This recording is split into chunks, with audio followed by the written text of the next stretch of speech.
வணக்கம் நண்பர்களே, நான் உங்கள் ரேவதி. இந்த வீடியோவில் நீங்கள் பார்க்குறது என்னோடய ஆச்சி தான்.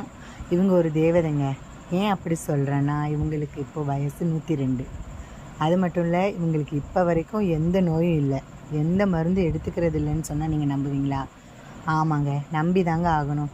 ஏன்னா அதுதான் உண்மை. நம்மள எத்தனை பேருக்கு இந்த பாக்கியம் கிடைக்கும்? இப்போல்லாம் 20 வயசு 30 வயசுலேயே சுகர் ப்ரெஷர் வந்துடுது. சின்ன வயசுலேயே மருந்து மாத்திரைக்கு நம்ம அடிமையாயிடுறோங்க. ஆனால் எங்கள் ஆச்சி இப்போ வரைக்கும் ரொம்ப ஆரோக்கியமாக இருக்காங்க.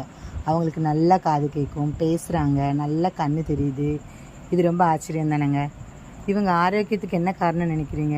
இவங்க சாப்பிட்ட இயற்கையான உணவு, உடல் உழைப்பு தாங்க. அதனால் நாமும் நல்ல உணவு பழக்கம் நல்ல உடல் உழைப்பு எல்லாமே செஞ்சு ஆரோக்கியமாக வாழணுங்க.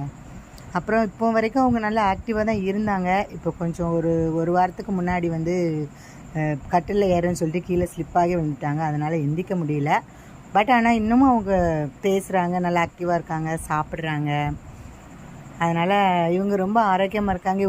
இவங்க வாழ்க்கையிலே ரொம்ப வெற்றி அடைஞ்சிருக்காங்கங்க. 102 வயசு வரைக்கும் வாழ்ந்திருக்காங்கன்னா அது ரொம்ப ஆச்சரியம் தானே. சரிங்க, இது போல் உங்கள் வீட்லேயே 100 வயசு கடந்த பெரியவங்க யாராவது இருந்தால் கமெண்ட்டில் சொல்லுங்கள். அப்புறம் இந்த மாதிரி வாழ்க்கையில் சாதித்த பெரியவங்களை பார்க்குறது எவ்வளோ பெரிய பாக்கியம். இந்த பாக்கியம் எனக்கு கிடச்சிருக்கு. உங்களுக்கும் கிடைக்கணுன்னா, எங்கள் ஆச்சி ஆசீர்வாதம் வேணும்னா கமெண்ட்டில் சொல்லுங்கள். நான் எங்கள் ஆச்சியை என்னோடய லைவில் காட்டுறேன். அவங்கக்கிட்ட ஆசீர்வாதம் வாங்கிக்கோங்க. நன்றிங்க. இந்த வீடியோ பிடிச்சிருந்தால் லைக் பண்ணுங்கள், கமெண்ட் பண்ணுங்கள். முக்கியமாக என்னோடய சேனலை சப்ஸ்கிரைப் பண்ணுங்கள். மறக்காமல் பெல் ஐக்கான் கிளிக் பண்ணுங்கள். நன்றி.